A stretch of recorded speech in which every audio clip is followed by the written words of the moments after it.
Who's better, the 2016 Villanova Wildcats or the 2018 Villanova Wildcats? And we're going to kind of let the people in on that conversation coming up here in just a second here on the Sports Bash Live on 97.3 ESPN. And obviously, both those teams very popular, held in high regard for many. And we have two members of those teams going to join us here in just a second. We'll talk with Jalen, Brunson, and Darryl Reynolds as they will join us. They've got something really cool for charity going on, and we will get some insight from them on what is happening between those two teams. They're having like a little virtual game that they're going to be having. Hunter, I'll let you kind of describe it real quick to kind of give us a little setup to what these guys are doing, because there's a little back and forth between the two teams.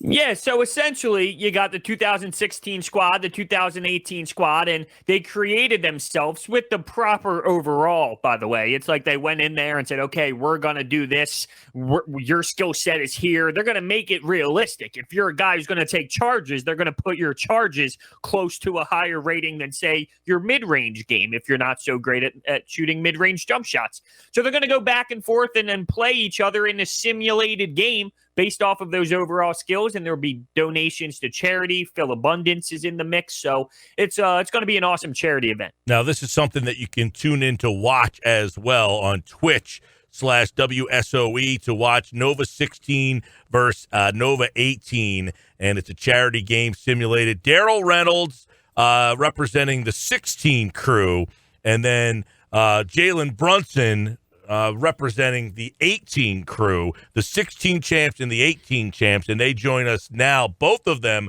here on the Boardwalk Honda Hotline. Gentlemen, how you be? Oh, good over here. Man, doing good.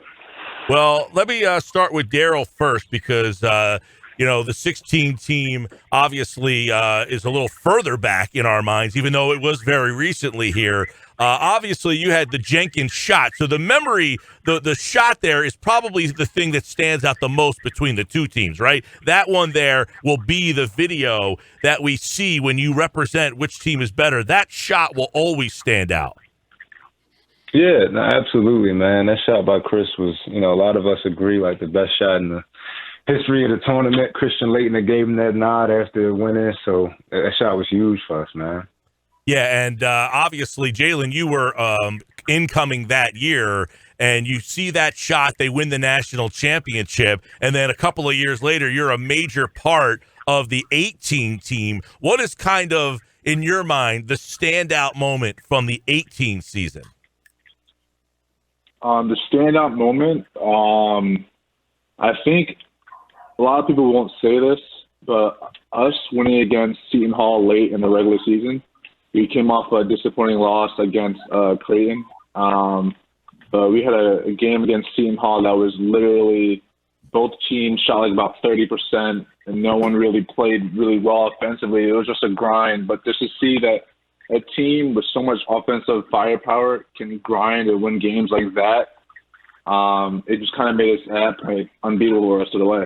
Yeah, and obviously you went on to play in the NBA with the Dallas Mavericks right now, and you had that team there. You had some very interesting dynamics different from the 16 team, because that team, you had lost Jenkins, you had lost Hart. So you guys kind of had an interesting, start to that season where people were kind of wondering how were you going to handle the loss of Jenkins and Hart. But that's really, I guess, where a guy like you burst onto the scene. Yeah, I guess we kind of knew what Josh and Chris, obviously, and Darryl brought to the team with their leadership and just how long they've been there, and they've known the system. So they left the program in very good hands. We had a bunch of younger guys that were in the program for a while, and we learned the ropes, and we just knew what we had to do. We knew what was expected, and we got it done. You guys both played professional basketball, and I want to know, how did Jay Wright prepare you for the next level? JB?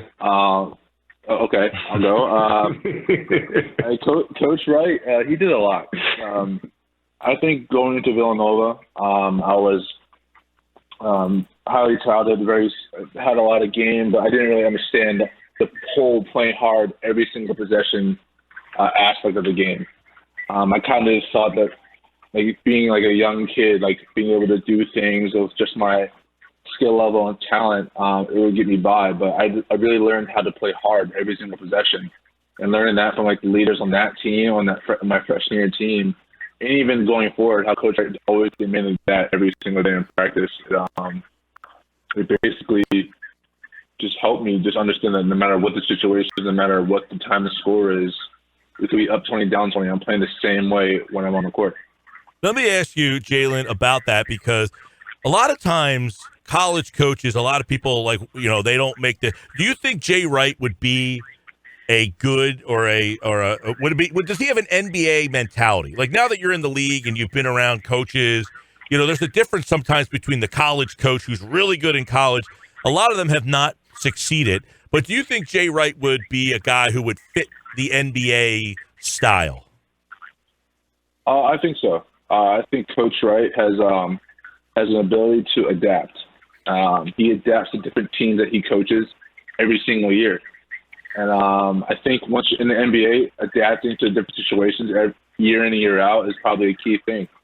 So with the coach's ability to do that, I definitely think he'd be able to coach in the NBA. Would he want to? That's a different question. All right. Well, what's the answer to that question? You'll leave us hanging on that one. That's you got to ask Jay Wright type of question. I have nothing to say about that. Touche. All right, so let's get into this little debate that's going on. What exactly is going to happen on Twitch? The simulation is going to be, like you said, we all ranked each other and figured out our attributes. Like you said, everything from, who takes better charges, to who's a better shooter, to driving, just everything that goes into the game. And we're basically going to be on both sides of the screen. In the middle of the screen, the game is going to be playing itself. So the computer is going to play against itself with all these attributes in there. And we're just going to be live commentating on it, as a team. Oh, I like that. So it's not going to be actually somebody playing the game. It's just going to be simulated. And you guys are going to be like Science Fiction 3000 in the theater, just kind of hooting and hollering as things are going back and forth. Exactly. We figured if we put somebody on the controller, then you got calls for bias. Somebody could say that this guy plays better than that guy, or he knows 2K better. So we was like, all right, we're just going to let the computer deal with it completely. Exactly. Because, like, I'm watching some of these 2K games now where, Patrick Beverly talks trash, when he's playing, but you don't know what the other guy's skill set is in that 2K game. Like, I played a 14-year-old kid the other day and got waxed because I just stink at the game. So I like the fact that it's simulated. But let me ask you, Darryl, as a guy who kind of, follows the league, and you and Hunter do the Process podcast, which team, if you're taking your bias out of it here, because obviously the 15-16 team, you had a role on that team, and then the next year you went into the starting lineup, and then the following year, Jalen, who was a freshman on the 15-16 team, he is kind of one of the stars of that other team. Which team had just more flat-out talent? To be completely honest, and nobody talks about it, if 17 was healthy. If we had Omari Spellman and Phil Booth in 17, that is the most talented team, because that was the team that Eric started to play. That was the year that Dante was no longer redshirting, so he was playing. That team had the most talent, but we had some injuries and issues earlier in the season that didn't allow those two guys to play. But that 17 team was the best story that never was. Now, Jalen, do you concur with that? I honestly completely agree. Like, that team was the best of both worlds. Obviously, guys are younger and things like that, but that team was scary. That team was very, very scary. Now, of all these guys, I mean, there's so much talent from the two teams, even the three teams. Let's throw the third team in here. Which guy post-college career are you most surprised about?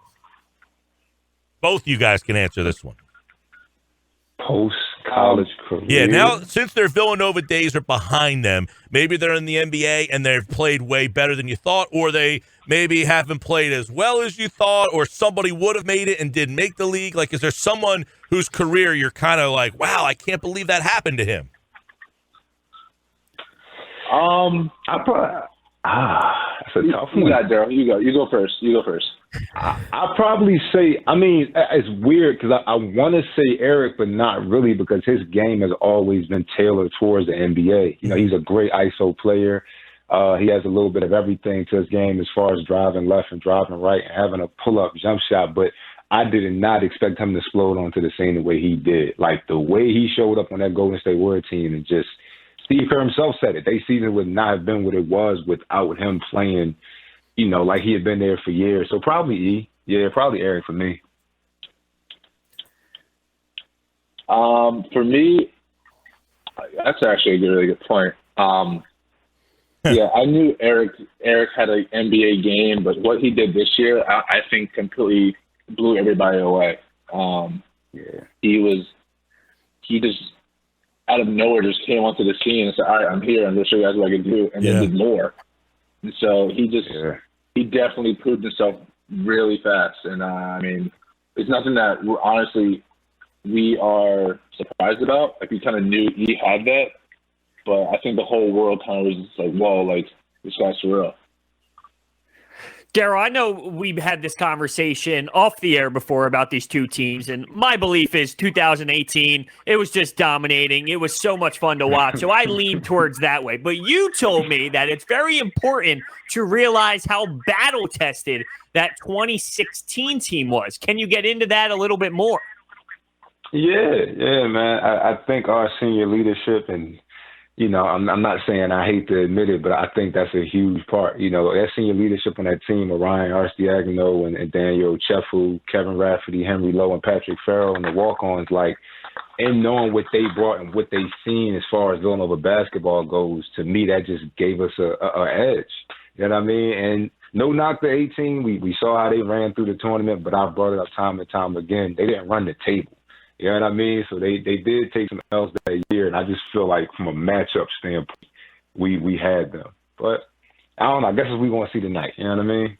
Yeah, we will see tonight. We'll get more details on that. By the way, that 18 team, I remember vividly because I'm a West Virginia alum, in that game where Brunson, I think, had 27 in that game at the Garden, beating West Virginia. But there was a time there where it looked like that Sweet 16 game that West Virginia had you guys in that game. And I said, man, this would be unbelievable. But I was kind of, you know, because I'm from around here and I'm kind of always pulling for you guys. But on that night, I thought that game there, once you got through that West Virginia game, I thought for sure, I said, man, they held off because West Virginia gave you everything that night.